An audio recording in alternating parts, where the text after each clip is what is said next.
first, let me introduce Christophe, who is joining us. So thanks, Christophe, for being with us. Welcome. So I will let you introduce you in more details before we start going into the questions. But you I think coming back from experiences with the Paris 2024 Olympic Games, about merchandising, about Rugby World Cup, like to more than 25 years of experiences in sports. Well, I'll let you maybe describe yourself quickly and before we start jumping to the questions. Fine by you? Yes. I'm trying to be short. I'm now a veteran in the sport industry, and with an expertise mainly focused on the licensing, merch, retail, and e-commerce operations. And the last 2 years, as Benjamin mentioned, I was at the head of all the retail operation for the Rugby World Cup that took place in France in 23.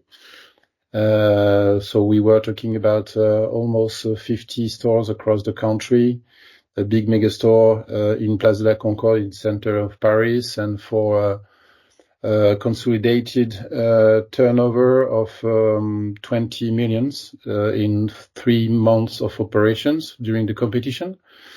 And last year, the big piece of the Olympics in Paris, with 155 stores across the country, mainly in the Paris area. 3,000 people to manage at the peak of the competitions every day, and consolidated the turnover of 100 million euro in 90 days of operations. And before, I was an entrepreneur in licensing and merchandising for almost 20 years. So if the students are keen to set their own company, I can give some short advices about entrepreneurship. So this is the picture. Perfect. Thank you very much. And just to present myself, I'm head of pedagogy for the MBA in sport management, and also entrepreneur. And beside that, and so that's it. So maybe Srini, I'll let you the floor for the questions. Yes. So just wanted to understand how the sports management is picking up in the world.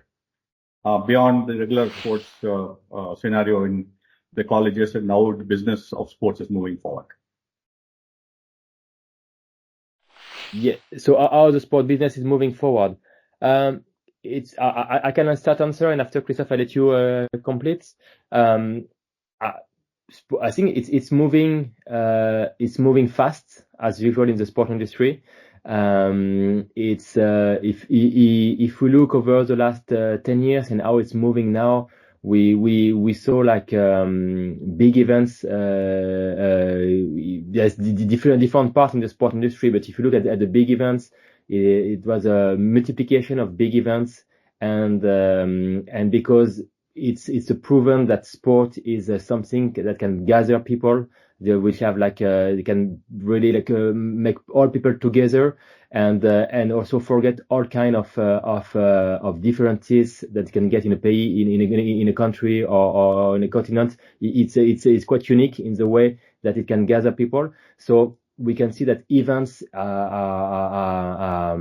event part is growing significantly. After it's also evolving. We went to the big events with with a big show. It's still going on, but also now, and we can see with the Paris 2024 Olympic Games, there is also more like a way to do it in a conscious way, and also like in a more like sustainable way. And it goes also to the second part where I think is developing quite a lot is all the sport and the social impact and the power of sports on the daily basis. And I think it's also part also of what we have seen with the Paris with the Paris Olympic Games, the fact that what the games can bring to a country, or more than only like 3 weeks of events. but how he can get an heritage from that. And I think it goes to the second part, which I think moving quite fast in the sport industry is all the sport for health. So to do more sport for your health, or the fact that sport is a way also to it's a good driver for education to give insight to the children about it could be discipline, it could be like team spirit, it can be like self-confidence, it could be like well-being, it could be like to be together and so on. So and I think this aspect also it's key. And I think if you look at India, I think it's definitely the case, because I think like 10 years ago there was no sport at school. Now there's a big sport school is developed quite significantly, and because taking into account the power. So I think, yeah, and there is more, but I will let Christophe complete. But big events is still a big part, but it's moving in a more sustainable way. And after the social sport is something which is and the sport for health and all the sport more for the amateur, and is something which is sport for leisure, is something which is booming as well. But I will let Christophe complete because there's other area, but right. Thank you for the pass. No, I completely agree with Benjamin. May I say that now for 10, 12 years, maybe 15, the sports has become a true industry, and it's getting more and more professionalized. Even you are talking about pro sports, big pro sports like football, soccer, rugby, tennis, or all the others, basketball. It's now a true industry. Even you are talking about pro and entertainment sports, or if you are taking the option of the wellness or health for an education in all the country in the world. What I can maybe add is that there is a true polarization of the sports, with the big piece that can be global, like we mentioned Olympics, like the big American leagues like the NBA or the English Premier League. They are trying to get more and more market shares across the globe. They are trying to sell, to market everywhere in the world, and to be truly global. And the others, what could be mentioned as tier 2 or tier 3 sports or championships, that have become more local. So there is a true polarization between the big ones, the big events, the big leagues, the big pro teams, etc., that have a capacity to be global, in India, in South America, in Africa, everywhere. And the other sports or league that are truly just local, and the vision on how to market and to manage this is completely different. So yes, now the sports is a true industry with pro entertainment, sports or leagues, etc., or events, and of course the part of sports in the daily life of everyone, around health and wellness, like running, like fitness, etc., and now it's a true part of everybody's life. Yeah. And just to add one more thing, as it's becoming like a true industry, as Christophe said, it also has some consequences also, and in terms of technology. And we can see, like, like in India, take Bangalore, for instance, like, is a technology city. And it's also like, as it's becoming a true industry, is also starting to get his own dedicated technology.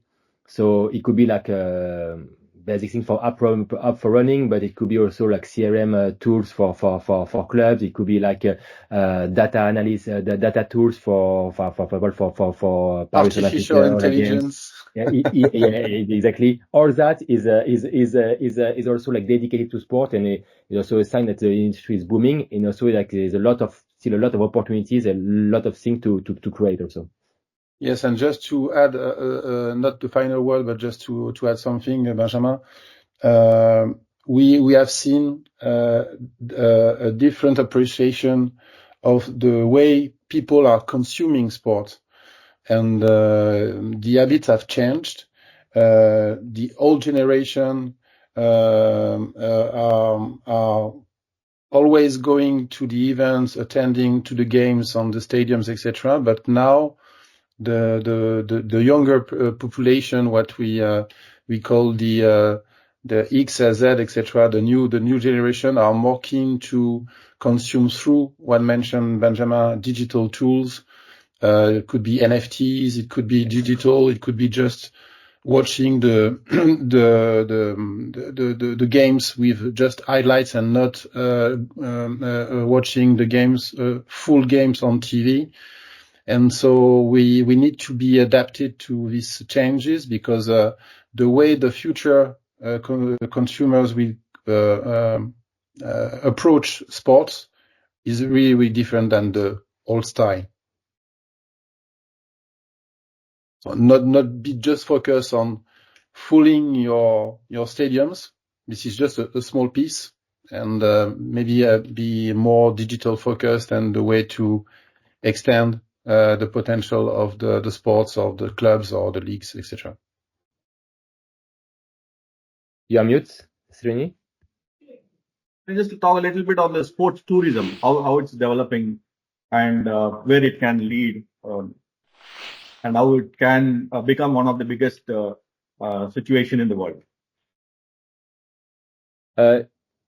Yeah, so to sport tourism, yes, it's becoming bigger and bigger, and I think it's also like there's, from my perspective, like two aspects which are reflecting the first question.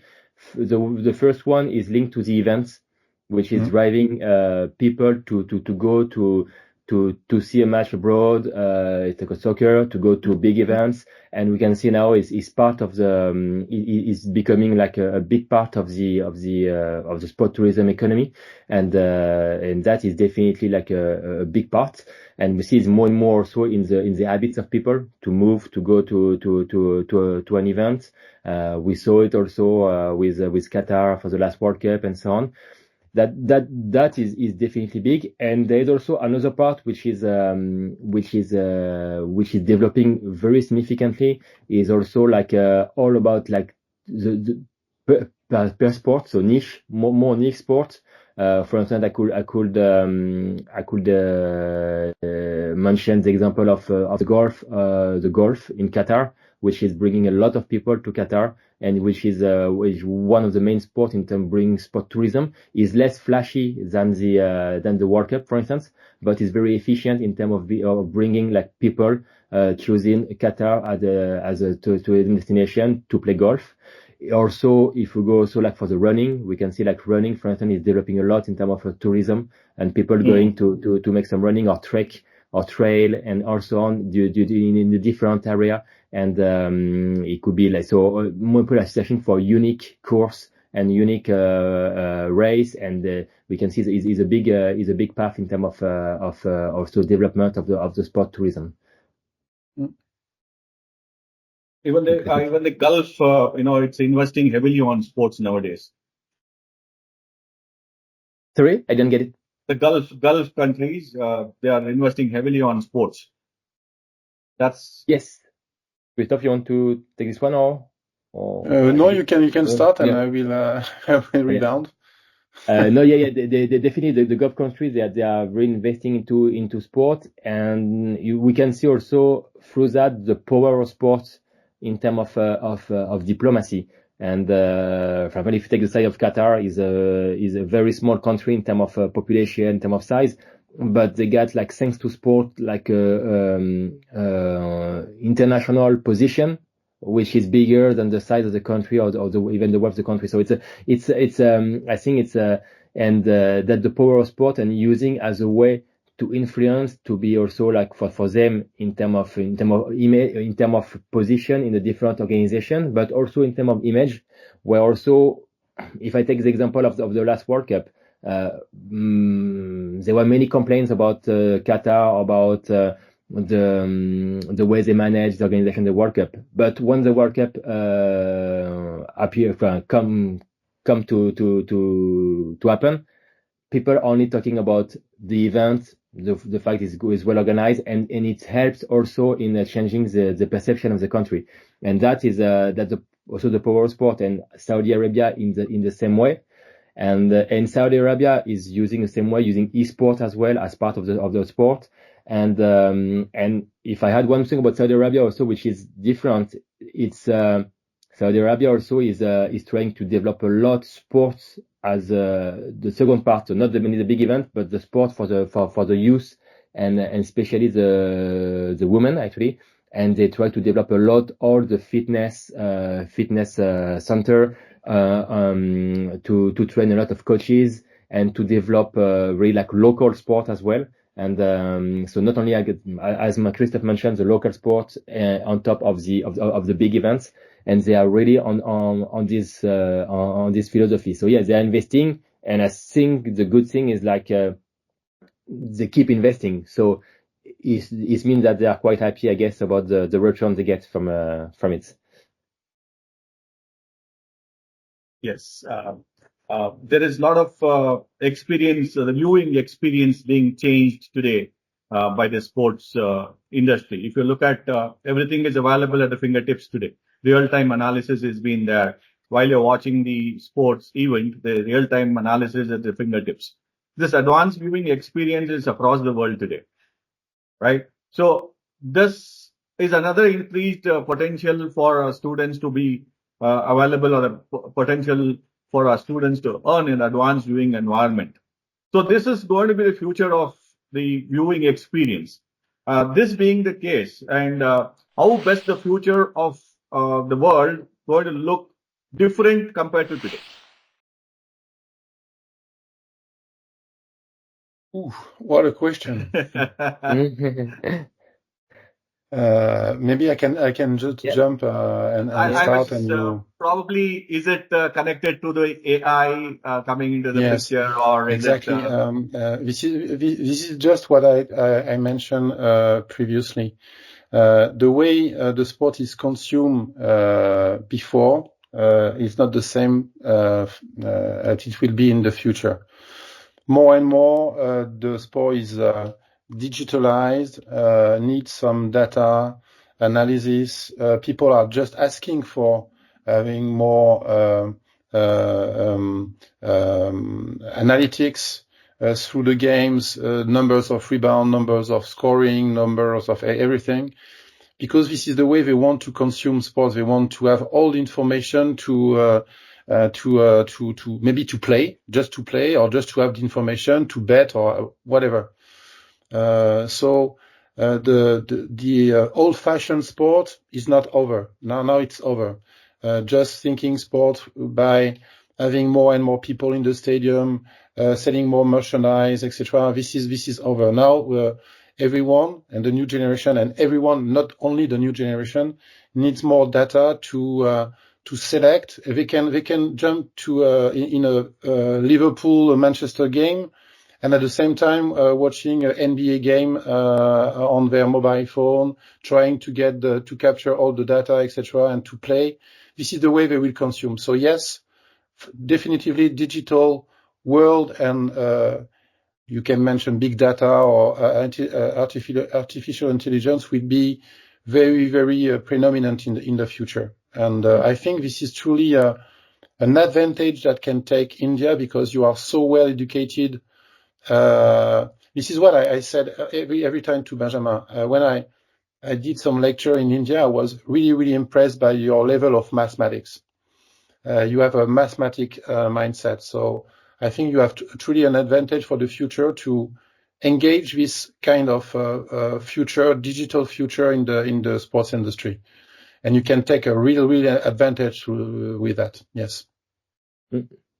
And I would add two more things regarding that the fact that with the digital is changing. We can already see it, and it's only, I think, the beginning of the trends on how the format of the sport is evolving. For example, if you look at basketball, it was 5-5, now is 3 against 3, is shorter, so it's more adapted to digital. Soccer 5-5 is booming. Paddle versus tennis. So we are going to sport which are more dynamic in the way they are being played, can play shorter in a shorter time, and also in the way they are consumed as a fan, they are shorter because maybe with the new generation, with the consumption of the viewing consumption, which is different a bit with more mobile phone, tablets than TV. You want to watch less time, so we can see that the format is evolving. So yes, it has an impact, and I think it's only the beginning. After, I would say I will just counterbalance with one other point, which is the fact that if we go to that, yes, the digital is evolving is making evolve the sport, but the thing on the other way, we can see that there is a need for people to meet physically, and the events can be local or globally. So there is it's a mix of being there and to meet Yes. to really use the power of sport, and at the same time the digitalization. So it's not one or the other. So it's both. I think the both are what's making sport special and specific. The event part and the digital part, which is where we need to adapt more on the conceptions. True. And just to add one thing, we haven't mentioned virtual reality because yes, you are right, Benjamin. There will always be people who want to meet and greet in the stadiums, share the experience, and just to say I'll be there with their friends or family, kids, etc. But now virtual reality can be an addition of the traditional way to consume sports with the helmets, etc. So we can and people are just want to be more and more involved in and to be part of the game or the event. So yes, this is a balance between traditional on-site marketing and digital, as mentioned, Benjamin. Yes, true. And I think one thing which is if you take one concrete example about running, for instance, running was has boomed thanks to the technology, with people helped by the technology. So, and for the health also, so mix health, sport for health, running for and health. The boom during the COVID, Benjamin.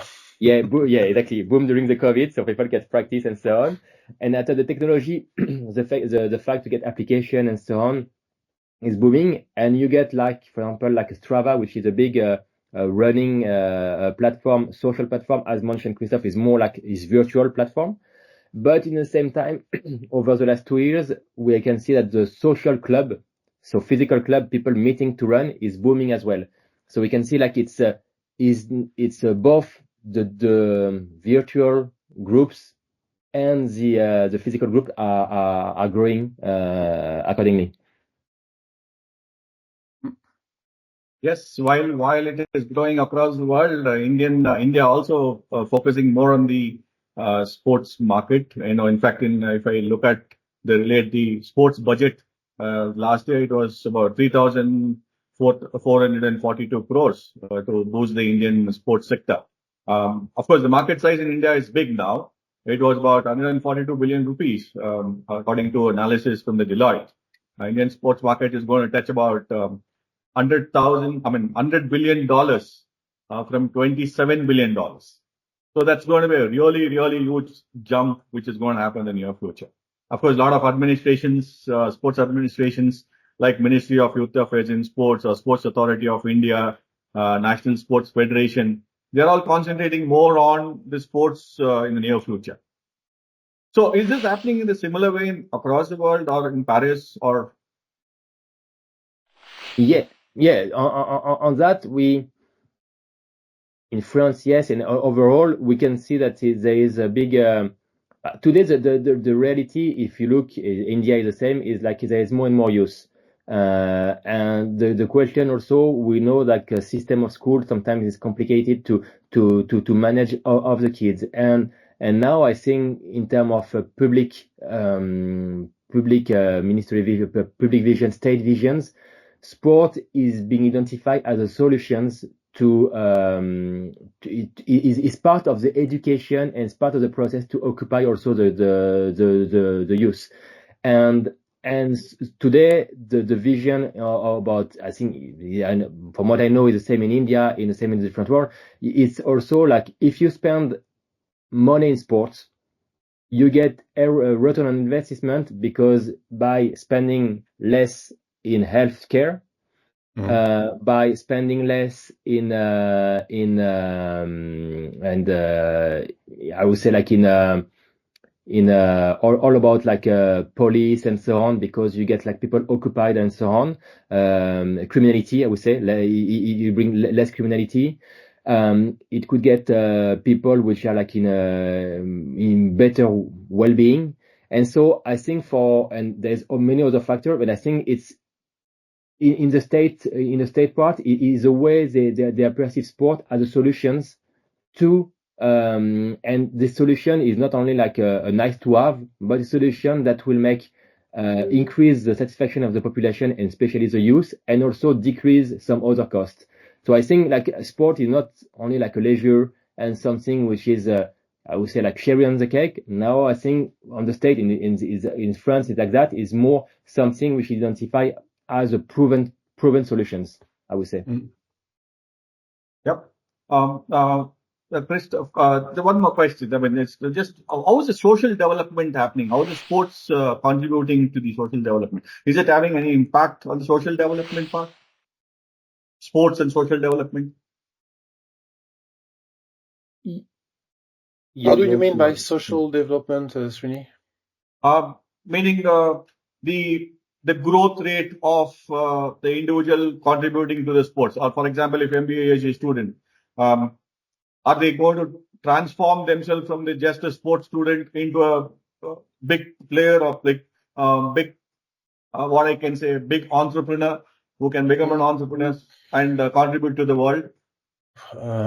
I start, Benjamin, if you yeah, there you go. I think the youth and everyone needs some examples.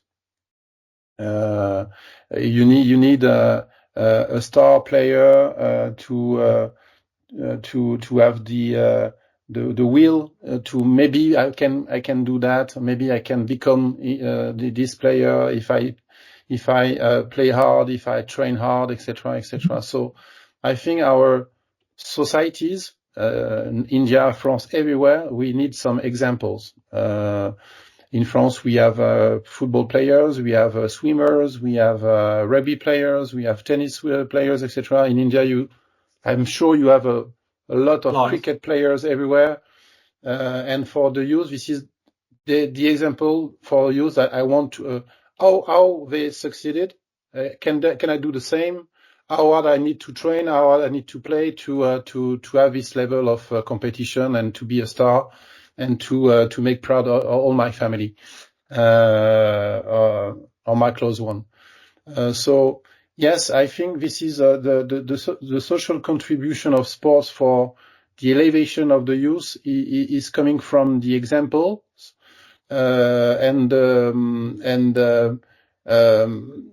maybe it could be not only players, it could be coach, it could be everyone involved in the sports industry. But I think the youth need some examples to have the will to do better, and to improve their skills, etc., and just to evolve in their life.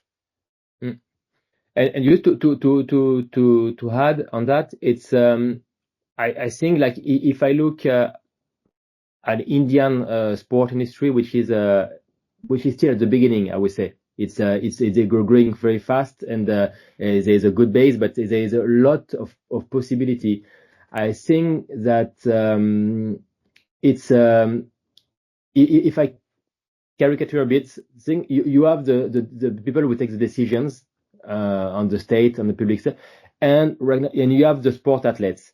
And after, I think the question of maturity also, and question of potential social development for students, for instance, like the one in the MBA, is how you can be in between the sports players that everybody knows, everybody loves, and the decision maker. And I think that why also this kind of program exists, MBA in sport management, because you need people who are able to make the link between the athletes and the decision maker on a state level or on a company level and so on, and to show what sports can bring it could be for health, it could be like for social the social impact in the country. It could be also on the brand level for the visibility of the brand and so on. It could be like on many level, and you need also these people which are able to make the bridge. And I think that's why also that's key. And for that you need to know sports, but you need also to know the behind the scene, behind the screen, I would say, what you can see at sports. And that's why this kind of training is key, because it helps you to decrypt to all is going behind sport, to understand that, and to be able to make this linked. And I think that that would be the key role to help the sport to go to go to a bigger level in India. And I think it's still the beginning. That's why I think there's a lot of possibility in India, a lot of things that need to be made and that need to be developed. And I think it's a very exciting time for students to come into the sport in India, because it's not like a mature like the US, for instance, but it's more. There's a lot of things to do, and I think that is make it very exciting, and there's a lot of opportunity as employee or entrepreneur. But actually, Christophe, I will take the advantage to ask you the question, because as I said just earlier, it's a lot of opportunity as employee or entrepreneur. You on your side, you have been an entrepreneur. So how you? I'm still. Yeah, still entrepreneur. Yes, definitely.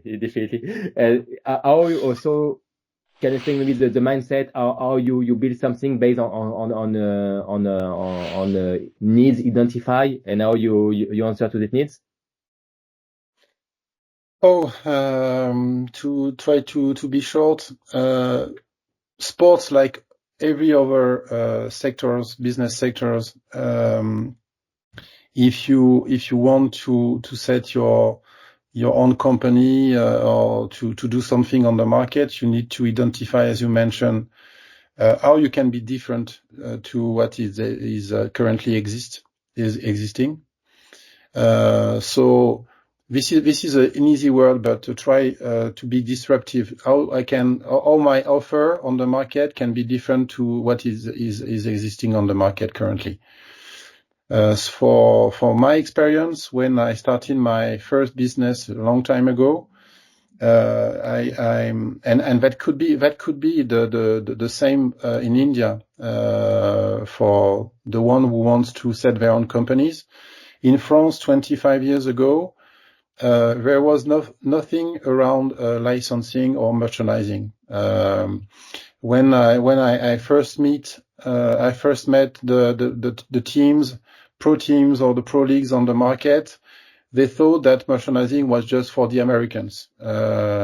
Product cannot be sold at big volumes because we were French and we were not business focused, and it was just for geeks to buy some jersey on a game, etc. Now the industry has evolved because the habits of the new generation and people want to show their pride wearing a jersey of the team they are supporting. And for the big events, they want to buy a souvenir of the event, like I experienced for the Olympics or the Rugby World Cup. Even they are buying a keyring or a T-shirt or a cap. They want to buy something just to tell to everybody that they were there. I was there. I was part of the show. I was part of the competition. I traveled to have this experience. So I identified 25 years ago that the market could be an highway to be developed. So start by try to be disruptive, or try to find the way to propose an offer that does not exist. It could be products, it could be marketing, it could be softwares, it could be digital offers or product. But the starting point is try to think different. Of course, trust in your capacities, in your skills and your competencies, but try to find something different, the right angle to think different. And because may I say, they will always have people watching games, attending to the games everywhere in the world. It depends on the culture of the country. In India, this is more cricket than rugby or tennis. But there is always people that wants to be part of something. So, I think the starting point is to find the right way to be different, to think different, and to maintain this difference throughout the years, because you can start with a difference and you can be you can be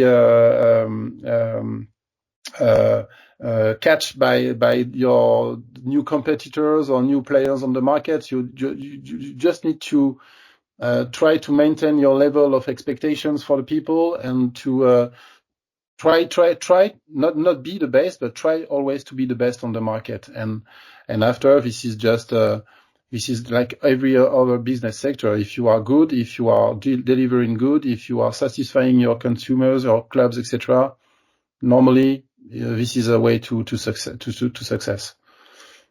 But for me, identify the difference, identify the potential, and just start. And what can happen? Even if you fail, this is an experience. So always try to do new things.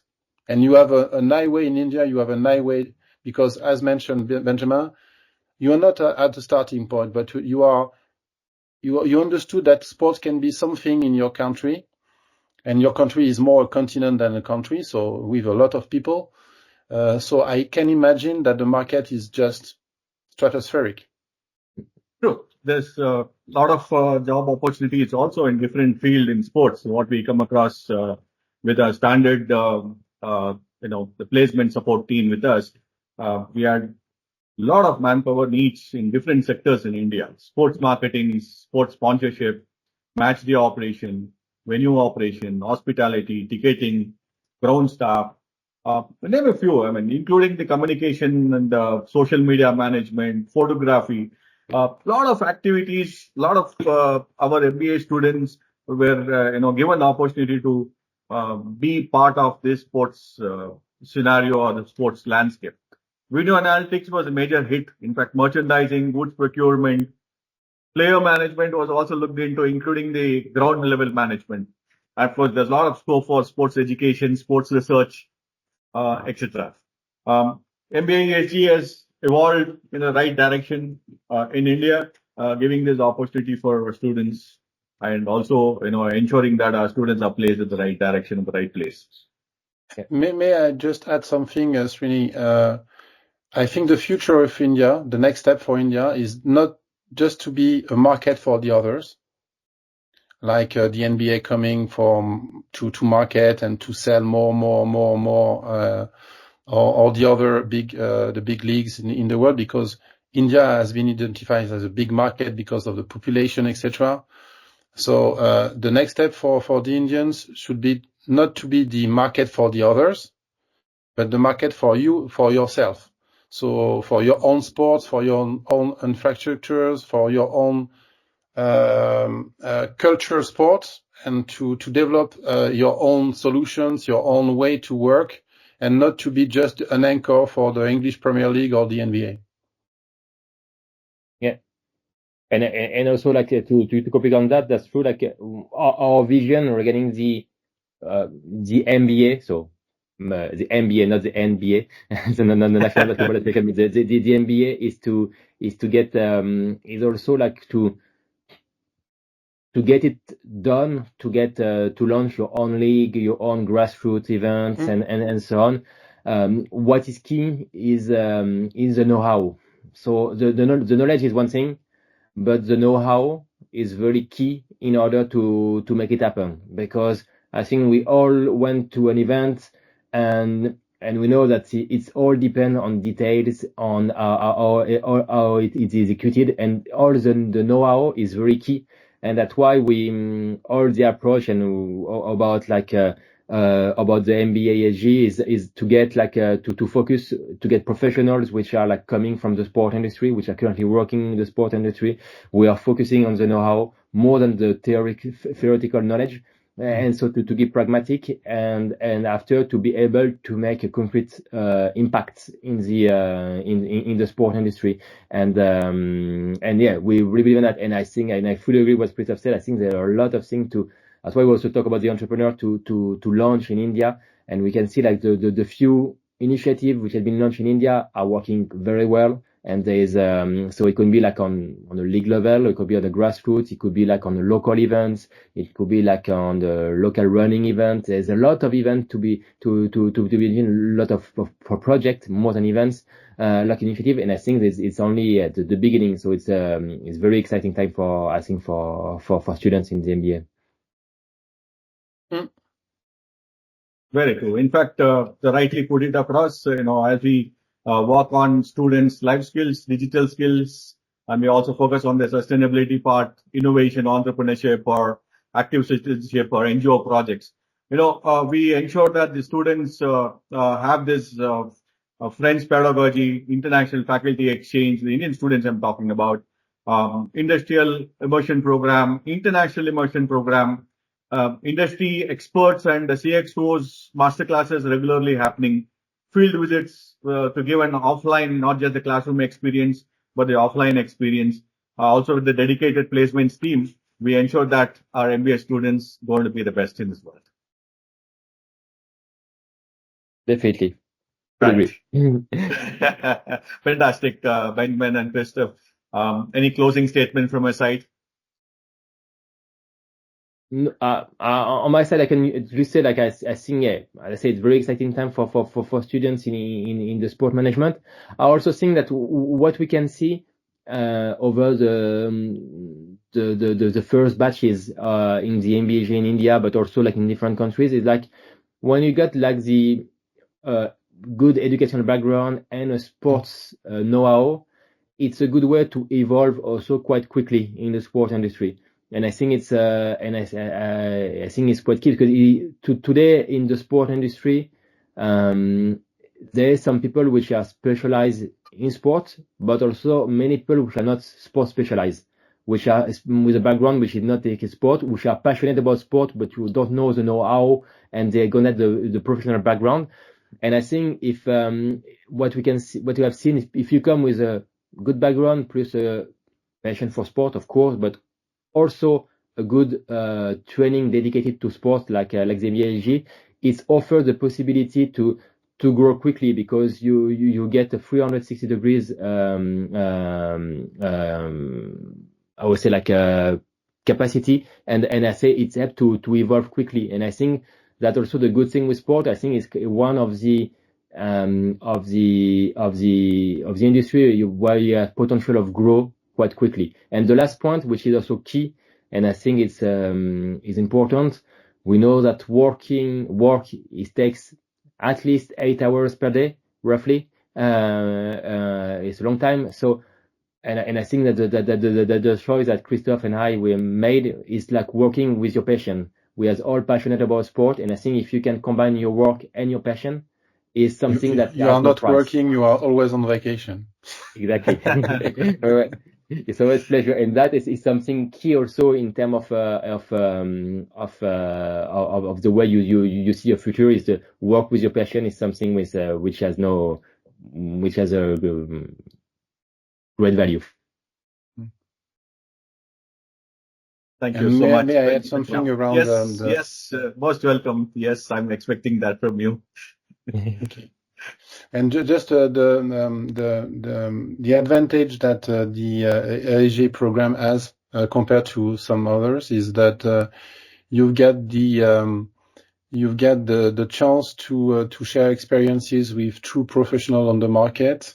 It could be licensing merge, it could be event management, it could be infrastructure, it could be whatever, but you have the direct contact with a pro that made the sports marketing in their own scope of business. And when you come as a young student in a program like the ESG MBA, you cannot know what is your true passion at the beginning. Maybe you like to attend to the games, but you don't know how to sell ticketing, or you don't know how to sell merchandise, etc. And by meeting people and pro lecturers at the NBA, that can be I don't know how to express this in English, Benjamin, a déclic. To be engaged in a way or in a business that you have a reveal, or I want to do that because I want to sell jerseys, or I want to do all the digital policy for a big event in India, etc. So you can have a true reveal of, oh yes, maybe I wanted to be involved in sport, but I didn't know how to make it. And finally, the MBA can help students to find their own way. And this is I think this is the true difference of the approach from ESG. Benjamin, it's for you. It's a good pass, huh? Yeah, no, I definitely agree. I don't know the word for déclic, but I think it's a more, like I said, reveal. But no, I definitely agree with you. I think it's key, and also like what we can see, that the contact also with the teachers, like stay over the time also.